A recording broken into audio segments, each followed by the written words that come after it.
pagi Bu Indah. Selamat pagi Bu Nana.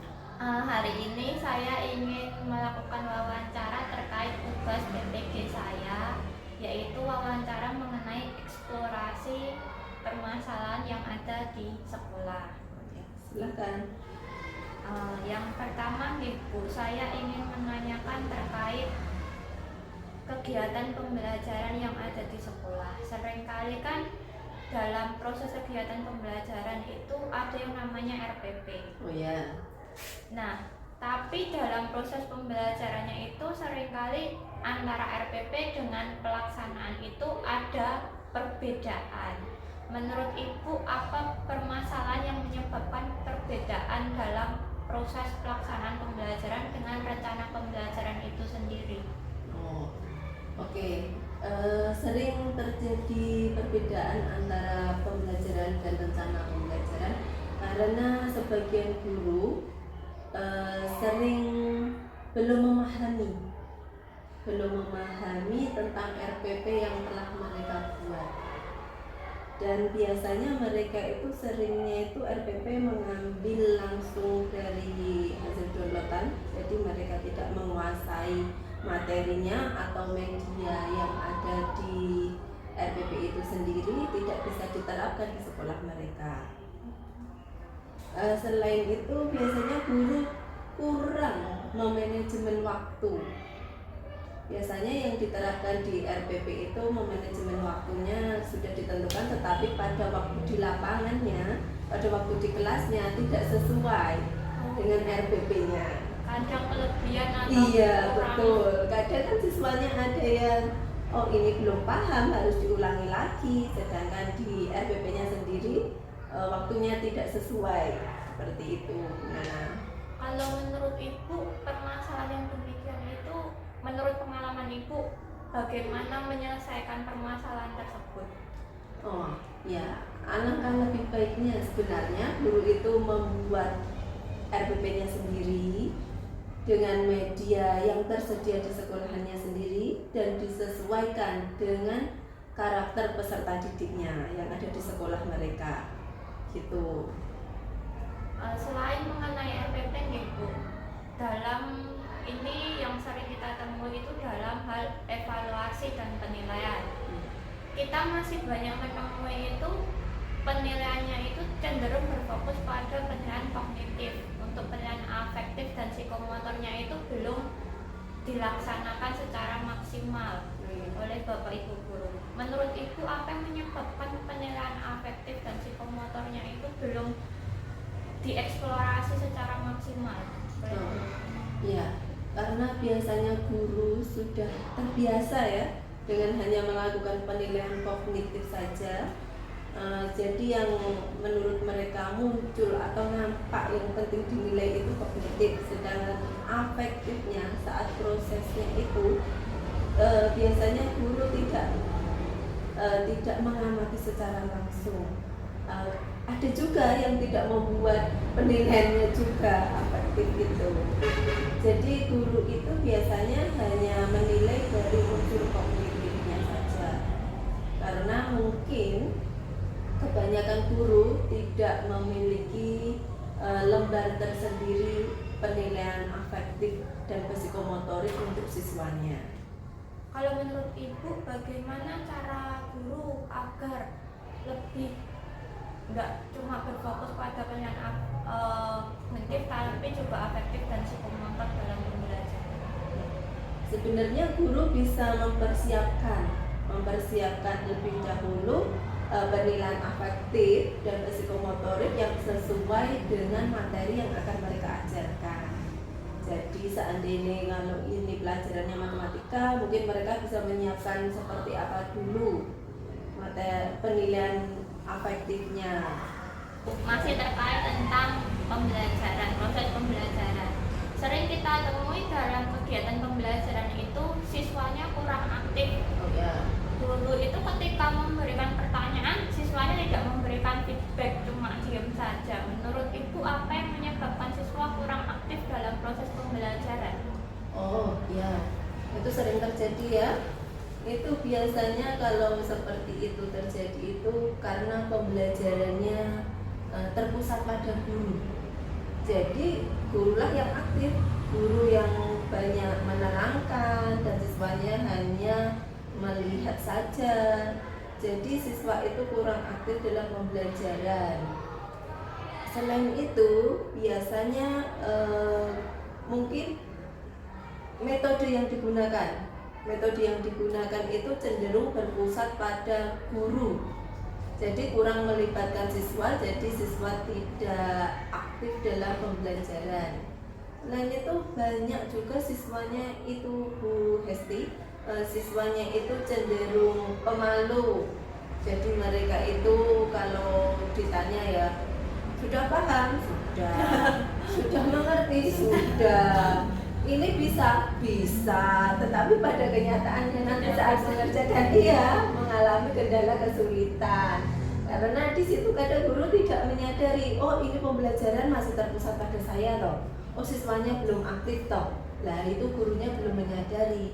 Jadi hanya cenderung dikasih contoh, tetapi siswa tidak dilibatkan dalam contoh tersebut. Nah itulah menjadi pembelajarannya kurang begitu efektif. Jadi hasil yang didapat juga tidak seperti yang diharapkan. Banyak siswa yang belum paham tetapi bilangnya sudah paham setelah mengerjakan materi latihan. Nah itu baru kelihatan siswanya kok belum paham ini. Tadi tibanya diam saja gitu. Kebanyakan cenderung biasanya siswa itu malu atau takut untuk bertanya. Seperti itu. Kalau untuk mengatasi siswa yang kurang aktif seperti itu bagaimana Bu? Oh ya, nah itu gurunya harus pintar-pintar, gurunya juga ya itu ya, gurunya harus menemukan metode yang sesuai, terus memahami karakter peserta didiknya juga. Oh seandainya kalau anak ininya pemalu berarti gurunya harus aktif yang menyuruh, atau biasanya itu dibuat yang jangan metode yang terpusat pada guru lah, yang melibatkan semua peserta didik. Jadi kan mereka mau tidak mau harus mengikuti, harus berperan aktif dalam pembelajaran tersebut. Nah, seperti itu, Nana. Terkait dengan yang dibilang Bu Indah tadi juga dalam proses pembelajaran ketika diterangkan siswa ditanya sudah mengerti, sudah bisa, tapi ketika diberi soal, diberi kuis ternyata tidak bisa mengerjakan. Bisa dibilang hasil pembelajarannya itu tidak sesuai dengan yang kita harapkan. Tidak sesuai. Padahal gurunya ibaratnya sudah teriak-teriak, sudah menjelaskan panjang lebar, tapi hasilnya masih belum sesuai. Menurut Ibu apa yang menyebabkan hasil belajar siswa itu masih kurang? Oh iya, itu tadi gurunya biasanya belum menggunakan media pembelajaran yang sesuai dengan karakter peserta didiknya, yang membangkitkan semangat peserta didiknya, yang membuat peserta didiknya lebih aktif. Jadi biasanya media guru itu biasanya medianya itu saja yang tersedia di buku, yang tersedia di LKS. Mereka biasanya banyak malas mencari media-media yang baru. Jadi setelah pembelajaran kadang guru tidak mereview kembali pembelajaran apa yang tadi disampaikan. Setelah pembelajaran langsung tugas, selesai pembelajaran tugas, terus kemudian tugasnya itu dicocokkan, tidak dibahas bersama lagi. Jadi hasilnya tidak sesuai dengan yang diharapkan, atau kadang gurunya karena kehabisan waktu materinya tidak diulang lagi. Jadi mereka itu langsung ke hasilnya setelah diterangkan, terus dikasih latihan soal, terus dinilai, tidak diulas kembali. Jadi tidak sesuai yang diharapkan. Ya. Terkait selanjutnya literasi Bu. Ya. Sering kali kita temui di sekolah itu masih banyak siswa yang belum memiliki minat baca. Ya. Apa yang menyebabkan siswa kurang dalam minatnya membaca Oh ya, ya. Untuk sekolah kami ya, Bu Nana, sekolah kami itu belum memiliki gedung perpustakaan. Jadi kami tidak memiliki gedung secara khusus yang diperuntukkan perpustakaan. Untuk sementara ini gedung yang kami pakai hanyalah mengalihfungsikan sebuah ruangan yang memang tidak terpakai, lah itu difungsikan sebagai perpustakaan. Ya, perpustakaan seadanya, ini tidak memenuhi standar perpustakaan. Jadi ya untuk untuk kursi, meja itu ya memang kursi meja yang ada di kelas dipindahkan ke perpustakaan. Jadi ruang perpustakaannya masih kurang begitu menarik minat siswa untuk mengunjungi perpustakaan. Jadi siswa tidak begitu tertarik untuk ke perpustakaan, minat membaca mereka jadi berkurang ya, karena memang keadaan sekolah kami yang tidak memungkinkan untuk mengadakan kursi atau meja yang sesuai standar perpustakaan.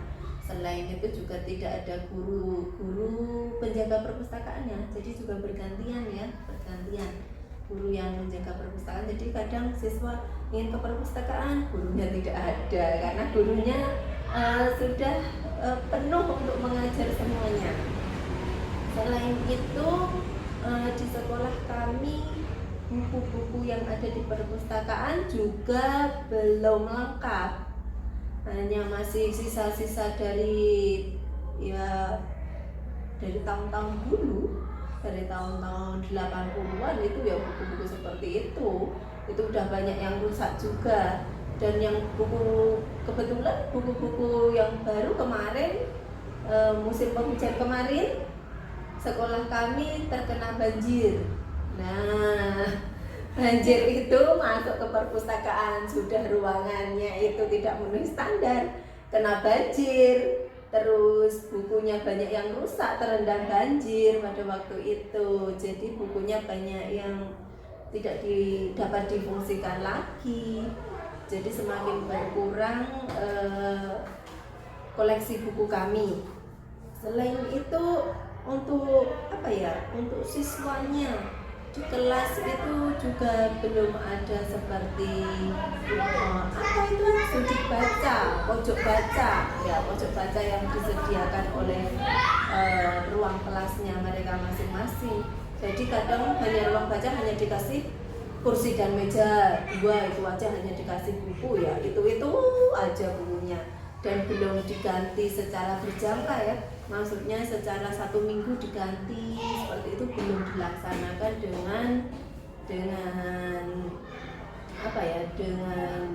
begitu maksimal oleh setiap guru kami. Jadi siswa masih bacanya karena bukunya tadi juga terkendala tidak lengkap, jadi bukunya hanya itu terus dioper. Hari ini baca ini, besok baca itu, diganti ke temannya, besoknya itu lagi udah dibaca lagi. Kadang anak kan semangat, kadang kalau baru semangatnya 1 hari bisa membaca itu yang buku tipis-tipis itu 1 hari bisa 3, jadi besoknya udah baca itu lagi. Ini udah dibaca disuruh baca lagi, kan mereka kadang juga jenuh. Iya, bosan karena adanya juga bukunya itu lagi. Di sekolah belum bisa untuk mengadakan buku yang menarik untuk siswa. Nah itu bukunya tidak menarik, kadang siswa cuma dilihat karena tidak menarik dengan mereka. Biasanya anak kan sukanya yang banyak gambarnya, itu kan. Nah karena itu tidak menarik ya, anak-anak hanya dilihat, diletakkan, apalagi tempatnya pojok baca itu hanya meja ditata aja, tidak menarik untuk siswa. Jadi siswa kadang tidak membaca, hanya kalau disuruh gurunya dan ditungguin baru mau membaca. Mereka lebih suka bermain, lebih suka jajan di luar daripada membaca bukunya itu sendiri. Kalau menurut Ibu di tengah keterbatasan sekolah seperti itu, bagaimana mendorong siswa agar mereka mau membaca? Iya, sebenarnya sekolahan harus memiliki program untuk literasinya ya. Gunana mungkin pada waktu pagi hari sebelum pembelajaran dimulai, itu setiap anak itu bisa diadakan literasi dulu secara serempak, secara bersama. mereka harusnya dibagikan buku lah, dibagikan buku mungkin 15 menit atau 10 menit, mereka itu sebelum masuk kelas disuruh baca, entah apa itu bacaannya, walaupun ya memang mungkin tidak menarik karena sekolah kami tidak bukunya tidak lengkap ya, tidak lengkap. Jadi paling tidak sekolah kami kalau mau literasinya bertambah ya ada program literasi pagi itu, atau kalau tidak mungkin sepulang sekolah, atau mewajibkan siswanya untuk meminjam buku. Biasanya kalau yang paling efektif literasi sebelum masuk kelas 15 menit itu aja. Masih terkait dengan literasi nih Bu, seringkali kita temuin siswa baik kelas rendah maupun tinggi, mereka itu sudah bisa membaca, tapi jika ditanya apa sih isi bacaannya ataupun diminta untuk menjawab soal, kadang mereka itu membaca soal tapi dengan yang dijawab itu berbeda. Oh iya, banyak betul. Ya, menurut Ibu apa yang menyebabkan siswa belum bisa memahami isi bacaan yang mereka baca?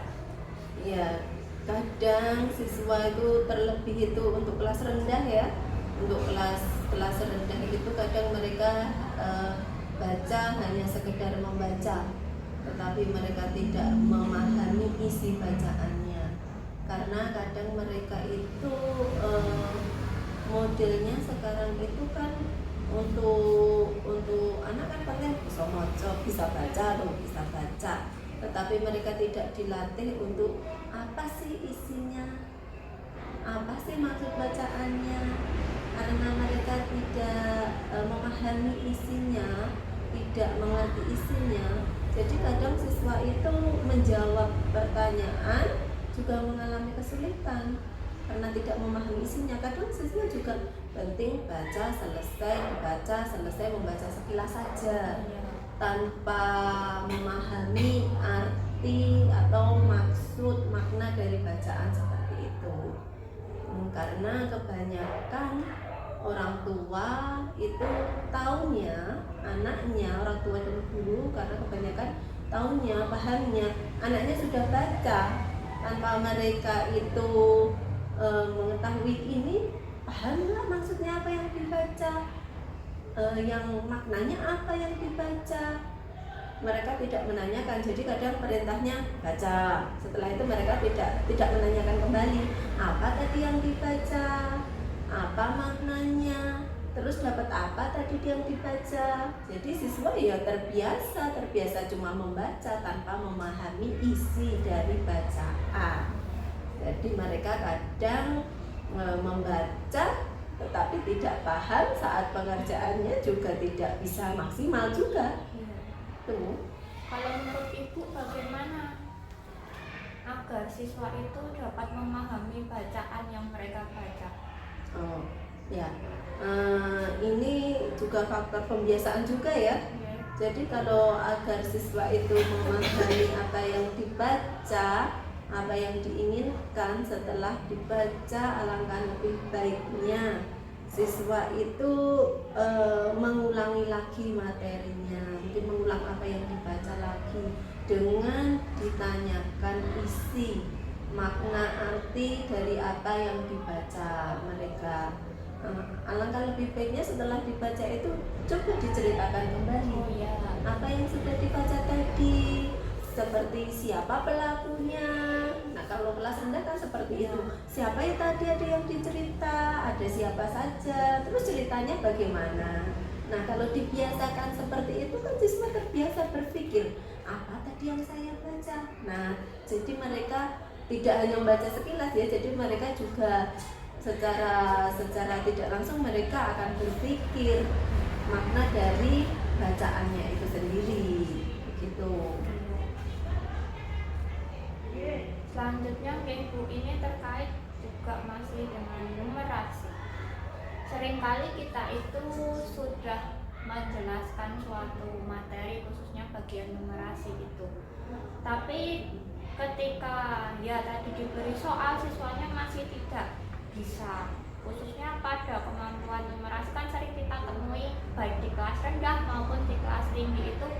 siswa masih kesulitan. Menurut Ibu, apa yang menyebabkan siswa mengalami kesulitan atau rendahnya kemampuan numerasi siswa itu apa? Oh ya, untuk numerasi ya. Ya, Untuk numerasi sendiri saya rasa itu seperti sudah menjadi mindset, pola pikir mereka. Mereka itu kalau ketemu matematika pasti susah nih. ya. Pasti bikin pusing nih. Pekerjaannya pasti berat ini. Nah, itu yang salah satu menjadi dasar mereka kurang tertarik dengan numerasi, kurang minat ke numerasi, karena salah satunya yaitu biasanya dari orang tua udah matematika ini belajar harus lebih giat ini karena ini matematika, tanpa sadar itu mempengaruhi pola pikir mereka, mempengaruhi pola pikir anak. Pasti matematika susah, pasti matematika sulit, jadi mereka tidak senang ya hatinya menerima itu. Jadi masuknya juga susah, kalau hatinya sudah tidak senang itu masuknya susah. Selain itu kemampuannya numerasi siswa itu banyak yang kurang. Karena banyak yang kurang mungkin karena setelah mereka mendapat latihan di sekolah ya, latihan di sekolah setelah materinya diajarkan di rumah tidak diulangi. Karena bagi mereka setiap mau pegang numerasi itu, matematika itu sendiri itu udah pusing dulu. Iya. Oh, matematika ini aduh mau diulang itu ya. Ah, matematika susah ini. Jadi di rumah mereka itu mau mengulangi awang-awangan gak nek sing iso ngajari itu, gak ada yang bisa mengajar matematika.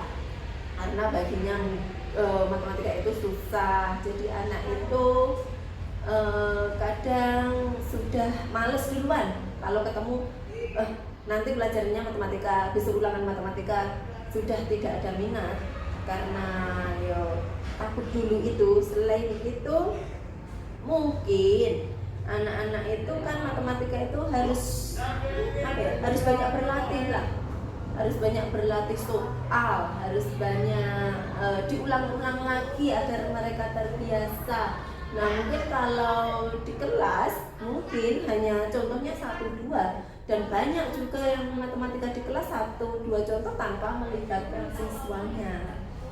Dan jadi hanya guru memberi contoh ini siswa memperhatikan saja.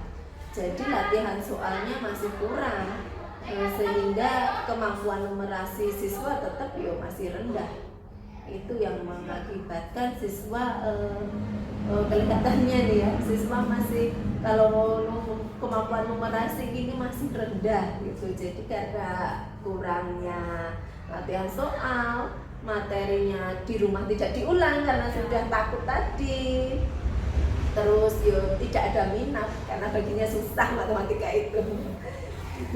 Nah, biasanya ya cenderung seperti itu sih Bu, siswanya merasa di mindsetnya itu matematika itu adalah pelajaran yang sulit ya. Makanya siswa ketika menghadapi materi matematika itu sudah rasanya itu sudah dulu menyerah di awal. Coba. Betul. Nah, kalau menurut Ibu bagaimana sih agar siswa mau mencoba untuk pembelajaran numerasi matematika ini? Bagaimana sih menarik siswa agar dia lebih dalam mengikuti kegiatan matematika ini lebih bersemangat? Itu solusinya bagaimana? Oh ya, itu untuk matematika itu ya, pertama itu jangan membuat siswa takut akan matematika. Jadi jangan pernah bilang matematika itu susah lah, udah seperti itu anaknya udah tertanam di pola pikir mereka bahwa matematika itu susah. Jadi ya dikasih latihan, mungkin dikaitkan dengan kehidupan dia. Kalau matematika di kelas rendah paling kan juga penjumlahan, pengurangan, dikaitkan seperti setiap hari kan mereka sebenarnya melaksanakan matematika. Kalau mereka itu dikasih uang saku jajan itu juga matematika. Apapun itu sebenarnya matematika lah, bisa dikaitkan seperti itu. Terus anak juga semakin banyak dikasih contoh-contoh soal, latihan-latihan soal yang mungkin sesuai dengan kemampuan mereka masing-masing. Nah, selain mengenai materi pembelajaran, kita seringkali dalam di kelas itu menemui siswa yang unik-unik ya Bu Oh ya. iya. Saya lebih suka menyebutnya setiap anak spesial. Ya spesial seperti itu.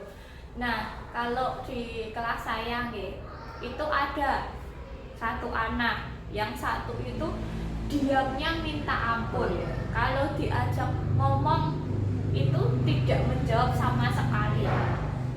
Itu saja anaknya cuma mau berbicara dengan temannya yang tertentu toh. Dikasih pertanyaan sudah paham atau belum juga diam. Kalau menurut Ibu, apa yang menyebabkan siswa demikian? Oh, sosialisasi ya. Sosialisasi. Jadi sebelum kita mengejar siswa, iki anak iki pendiam ini, anak ini pendiam ini, tidak aktif ini, kita harus tahu dulu latar belakang dari si anak itu, dari siswanya itu, sebenarnya apa yang terjadi pada dirinya, apa yang terjadi pada keluarganya.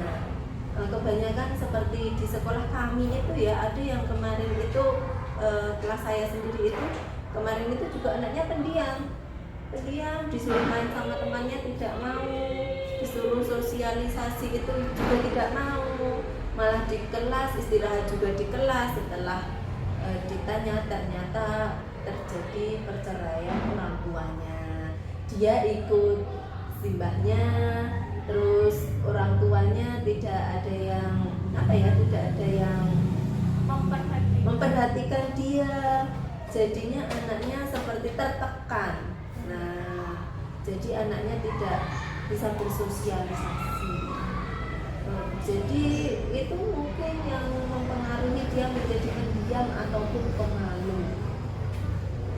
Kalau menurut Ibu, bagaimana mengatasi anak yang seperti itu?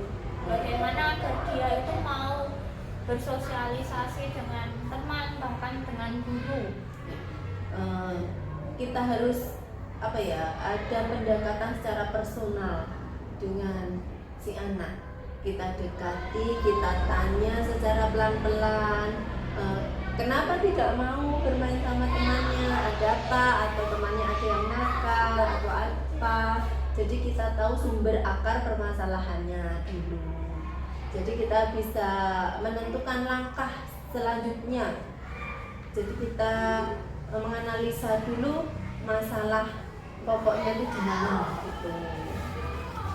Selain siswa yang seperti itu, ada juga di kelas saya itu seperti siswanya itu ketika kita terangkan, yaitu sibuk sendiri, mainan pulpen lah atau mainan kertas. Kadang ketika dia ditanya, kalau masih materi sekitar materi pemahaman tematik IPA IPS itu masih bisa menjawab. Tapi ketika kalau ditanya terkait materi seperti matematika, kalau dia nggak bisa jawab, ya udah langsung dijawab nggak bisa Bu. Kalau menurut Ibu, apa yang menyebabkan siswa dalam proses pembelajaran itu kurang fokus pada guru, kurang berkonsentrasi pada proses pembelajaran tersebut? Itu biasanya siswa itu banyak itu yang di kelas gurunya menerangkan, dianya mainan, pulpen, pensil atau deskrip itu mungkin kemampuan konsentrasinya kurang. Jadi mungkin siswa itu atau mungkin gurunya kurang menarik, materi yang diajarkan tidak menggunakan metode yang menarik, tidak melibatkan dia. Jadi dia pikir udah diterangkan nggak apa-apa, ini aku penting duduk di sini diam, walaupun sebenarnya dia nggak konsentrasi, dia nggak memperhatikan, dia asik main dunianya sendiri tapi tidak memperhatikan pembelajaran. Jadi guru harusnya guru memperhatikan materinya, mungkin tidak menarik, medianya tidak menarik siswa untuk diperhatikan seperti itu. Jadi cenderung sebaiknya guru memilih media ataupun metode yang dapat menarik. Betul, itu penting sekali ya. Metode atau media itu sangat penting agar siswa itu ikut terlibat aktif dalam pembelajaran, sehingga mereka itu kalau terlibat kan seperti aku juga merasakan ini, jadi mereka ikut aktif berpartisipasi dalam pembelajaran itu. Selain dalam proses pembelajaran sendiri nih Bu, Ya. ini kaitannya dengan orang tua. Ya. Pastinya kan peran orang tua itu sangat penting dalam perkembangan dan pembelajaran siswa.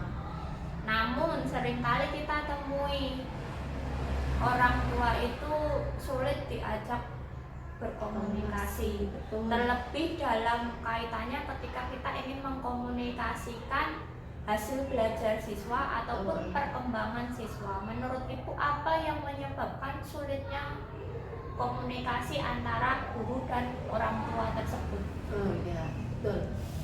Apalagi kalau itu ya Bu ya, untuk orang tuanya yang tidak mau peduli ya, tidak mau peduli pada anaknya, kadang cenderung pasrah. Iya betul, cenderung pasrah. Kadang mereka itu juga tidak memperhatikan anaknya.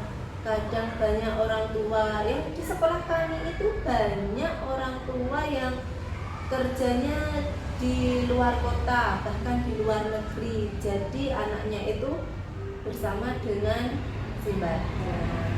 Jadi simbahnya itu kurang begitu memperhatikan. Juga banyak di sekolah kami yang terjadi perceraian wali murid ya. Jadi perkembangan belajar siswa tidak begitu bagus karena memang memang mereka harusnya didampingi oleh orang tua, tetapi mereka tidak didampingi. Iya. Orang tuanya juga tidak begitu peduli dengan sekolah, pokoknya udah disekolahkan nih, udah dipasrahkan ke sekolah nih, udah diserahkan sekolah, jadi mereka berpikir itu menjadi tugas dan tanggung jawab pokok sekolahan gitu. Iya betul, pasar bongkoan. Kadang juga kalau ada masalah orang tua dipanggil ke sekolah itu kadang mereka tidak menerima, seolah-olah mereka kadang saya ini sudah mengajari ya Bu ya, saya ini sudah begini, anak saya sudah bagus, anak saya enggak main HP. Padahal kenyataannya kalau di sekolah mereka ngaku main HP, main game online, tapi orang tua cenderung kadang membela anaknya, membela dan tidak mau seolah-olah mereka tidak mau disalahkan. Saya orang tuanya di rumah sudah bagus, padahal mereka itu di rumah cuma kadang bekerja tanpa mendampingi anak-anak mereka untuk belajarnya, padahal itu sangat penting sekali. Apalagi kalau mereka masih kecil ya, masih SD, itu masih butuh pendampingan orang tua, butuh kasih sayang orang tua. Dan orang tua itu kadang tidak sadar anak itu tidak hanya butuh untuk untuk materi saja, dan mereka itu butuh untuk pendampingan, perhatian, untuk bercerita apa yang tadi terjadi di sekolah. Tapi mereka kebanyakan orang tua dari siswa kami yaitu tadi mengalami proses perceraian, sehingga anaknya tidak mendapatkan kasih sayang yang maksimal. Karena ikutnya simbah ya. Kalau menurut Ibu, untuk membangun relasi yang baik dengan orang tua, sebaiknya guru itu harus bagaimana? Oh ya, kalau agar baik ya hubungan orang tua dengan sekolahan itu harusnya kalau bisa adakan pertemuan rutin seperti sebuah paguyuban gitu kan. Orang tua bisa nanti dikumpulkan bersama lah, atau berapa ya, 1 bulan sekali atau 2 bulan sekali mereka diundang ke sekolah untuk saling sharing ini perkembangan anaknya bagaimana, kurangnya apa, bisa jadi saling paham antara orang tua dengan sekolahan, jadi bisa saling bertukar pikiran, di rumah anaknya seperti apa, di sekolah seperti apa, seperti itu. Nah, tapi kadang seringkali kita temui, contohnya saja ya Bu, ketika mengambil rapot. Iya. Itu saja pas mau ngambil rapot, kadang yang disuruh berangkat itu saudaranya, bahkan tetangganya. Ada juga murid saya dulu itu sama sekali tidak diambil oleh orang tuanya. Iya itu Pak, itu sering terjadi juga. Nah di sekolah kami juga seperti itu. Jadi bagaimana ya, kadang orang tua itu mereka itu kurang memahami ini adalah sebuah hal yang penting. Menghargai anak itu hal yang penting. Jadi anak itu kalau rapatnya diambil paling tidak kan bisa tahu, bisa bertanya pada gurunya perkembangannya sampai di mana. Tidak cuma untuk apa ya, tidak cuma untuk nilainya saja. Iya, lebih penting itu untuk kepribadiannya itu bagaimana anaknya itu di sekolah itu sering nakal tidak. Nah itu kan harus bagaimana ya, kalau orang itu katanya kalau mau pelajari pelajaran itu lebih cepat bisa daripada merubah kepribadian. Iya. Oh itu loh, itu kan kepribadian terbentuk lah. Orang tua saja tidak mau datang, tidak mau dihubungi, bahkan kadang sudah sampai di WA saja ya tidak mau membalas. Nah itu dia sekolah itu kadang juga sudah secara personal menghubungi wali muridnya, tetapi tidak ada respon positif dari wali muridnya. Mungkin kalau sampai seperti itu tidak ada respon, di sekolah bisa berkunjung ke rumahnya, ke rumah siswanya secara personal ya, seperti itu. Selain mengenai relasi dengan orang tua, sekarang ini saya ingin bertanya mengenai pemanfaatan model pembelajaran inovatif. Sekarang kan banyak ya Bu ya model pembelajaran inovatif. Namun pada kenyataannya guru mengajar masih dengan cara menjelaskan ceramah saja dan penugasan. Menurut Ibu apa sih yang menyebabkan guru kurang mengeksplor model pembelajaran inovatif untuk diberikan pada siswa? Oh iya, ya. Untuk sekarang ya kebanyakan kan pembelajarannya itu terpusat pada guru. Jadi hanya metode yang dipakai itu hanya ceramah, setiap hari ceramah seperti itu. Karena kebanyakan guru tidak mengetahui atau belum paham betul ada banyak metode yang bisa dipakai. Kurangnya pengetahuan guru tentang metode-metode yang bisa membangkitkan minat belajar siswa untuk aktif. Jadi ya yang dipakai itu ya metodenya yang paling gampang, paling mudah tanpa susah belajar lagi. Karena kadang banyak guru yang malas belajar lagi.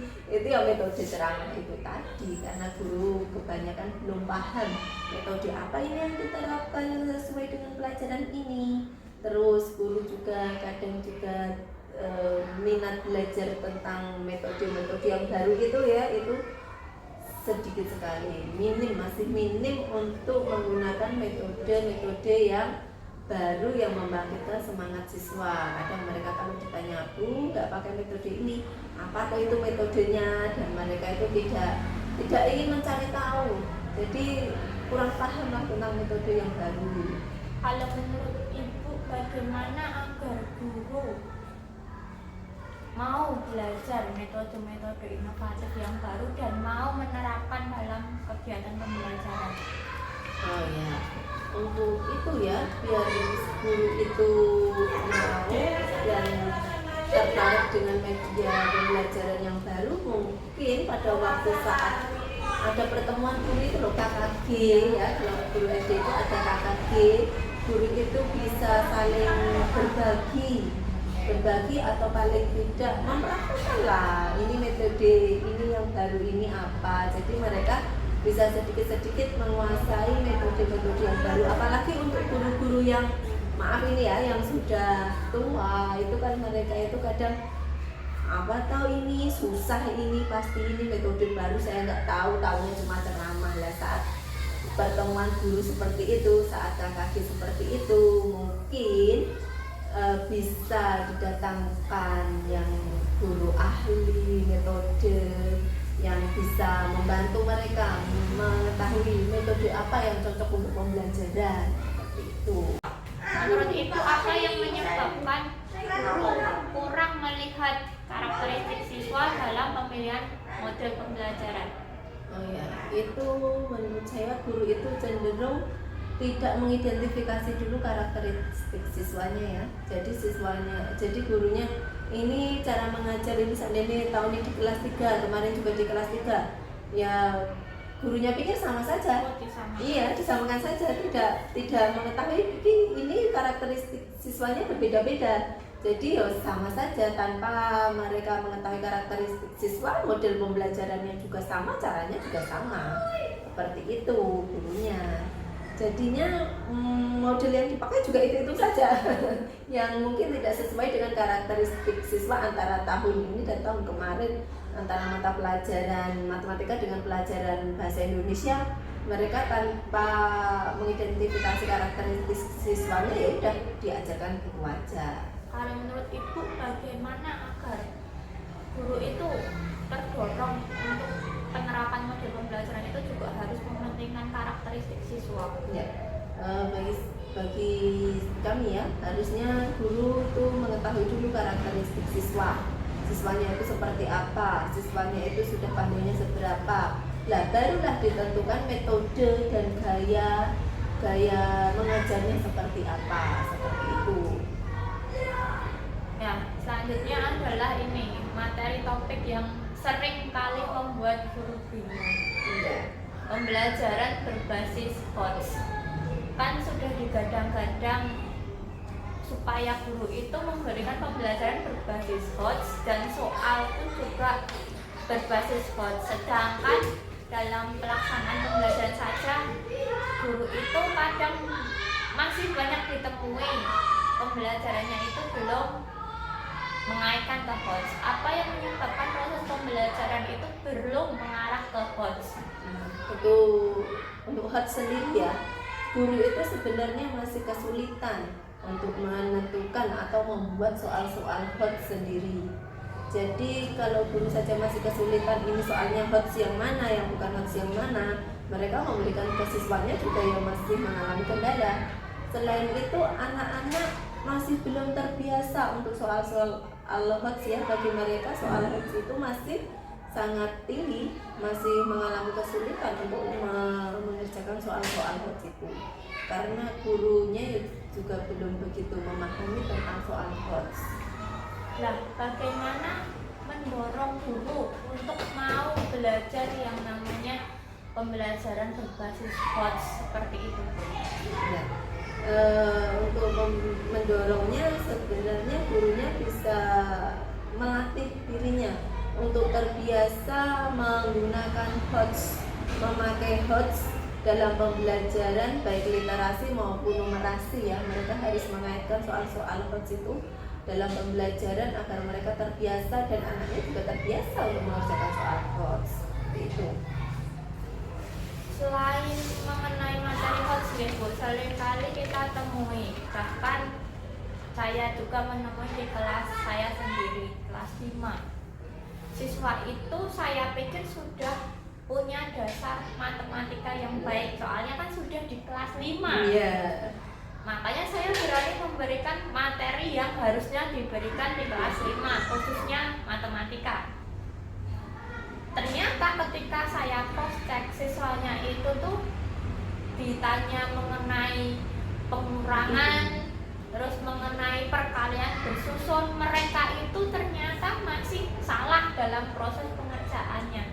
Menurut Ibu apa yang menyebabkan siswa itu kurang dalam dasar konsep awal materi? Itu ya, pada waktu saat pembelajaran biasanya dipikir anaknya sudah bisa, ternyata tidak bisa karena bedanya pemahaman miskonsepsi antara guru dengan siswa. Menurut gurunya ini kelas 5 udah mulainya pembagian perkalian udah biasa, tapi ternyata anaknya tidak bisa ya, karena adanya miskonsepsi antara guru dan siswa itu tadi tidak disamakan, mungkin belum mengetahui karakteristik siswanya juga. Nah, kadang juga siswa itu di sekolah dikasih pembelajaran, setelah sampai di rumah siswanya tidak diulangi lagi, tidak dilatih lagi, tidak soal-soalnya tidak dipelajari lagi, materi tidak dibaca, jadi mereka kadang itu mengalami kesulitan lagi. Kalau menurut Ibu bagaimana mengatasi siswa yang seperti itu? Ya kalau ada siswa seperti itu sebaiknya kita lihat dulu biar tidak miskonsepsi tadi. Jadi siswa itu sudah sampai di mana pemahamannya, baru kita sesuaikan dengan pemahaman siswanya sampai di mana tadi. Nah, terus kalau bisa ya nanti di rumah mungkin ada tugas atau disuruh mengulang materi lagi pembelajarannya di rumah seperti itu. Hal ini yang sering kita temui juga di dalam proses pembelajaran. Saat ini kan sudah yang namanya era modern. Siswa itu sangat dekat yang namanya dengan teknologi. Tapi dalam proses pembelajaran sendiri pemanfaatan teknologi itu masih belum maksimal. Cuma kadang terbatas pada ya penggunaan PPT. Menurut Ibu apa yang menyebabkan guru itu kurang dalam memanfaatkan teknologi pembelajaran dalam proses pembelajaran itu sendiri? Karena kebanyakan guru itu tidak menguasai IT, tidak menguasai teknologi. Jadi saat pembelajaran mereka tetap masih berpusat pada buku itu saja, pada buku-buku diktat atau LKS seperti itu aja, karena guru tidak menguasai teknologi secara maksimal, sehingga dalam pembelajaran ya mereka hanya memanfaatkan buku saja. Padahal kan dapat dilihat itu aplikasi pembelajaran kan banyak. Terus mungkin bisa diberikan sebagai sarana cara pembelajaran untuk di dalam kegiatan pembelajaran itu sendiri Ibu. Nah, kalau menurut Ibu bagaimana cara mendorong guru untuk mau menggunakan teknologi pembelajaran yang ada saat ini? Untuk mendorong guru ya, mungkin guru yang belum bisa diadakan mereka dilatih oleh temannya atau dibiasakan untuk memakai TIK sehingga mereka mampu menguasainya tanpa harus membebani gurunya ya. Jadi pembiasaan menggunakan TIK itulah yang penting untuk guru-guru, apalagi guru yang sudah tua, yang sudah merasa ini saya susah ini, padahal kita dituntut yang menguasai teknologi akan menguasai dunia. Nah seperti itu kan. Jadi harusnya guru itu memang dibiasakan menggunakan TIK. Jadi mereka itu ada kemauan paling tidak untuk belajar TIK, untuk mengajar memakai metode yang berkaitan dengan TIK juga di kelas mereka. Berarti yang paling utama itu memang kemauan kemauan dari gurunya sendiri. Dan rasa ingin belajar terus menerus. Sebagai guru kan kita tidak cuma berhenti sampai di sini, tapi tetap harus belajar mengikuti perkembangan zaman. Betul sekali. Karena kalau kita tidak menguasai teknologi ya kita akan tertinggal. Kita akan tertinggal dengan kemajuan zaman sekarang. Kalau anaknya saja paham, siswanya paham, gurunya tidak paham ya bagaimana lagi. Jadi ya gurunya harus mau dan harus berusaha paling tidak belajar untuk di kelas itu menggunakan TIK. Pembiasaan gurunya juga harus memakai TIK. Jadi anak-anak paling tidak melek tentang teknologi seperti itu. Padahal banyak sekali ya teknologi yang bisa digunakan untuk pembelajaran itu sekarang sudah berkembang banyak sekali. Itulah yang mungkin bisa gurunya belajar lagi lah lewat mana saja sekarang kan banyak lewat internet juga banyak sekali. Mungkin demikian yang dapat saya tanyakan pada kesempatan hari ini. Mungkin jika lain kali ada hal yang perlu saya tanyakan, saya dapat menghubungi Ibu kembali. Silakan. Terima kasih untuk waktu dan kesempatannya yang sudah diberikan pada saya. Sama-sama Bu Nana.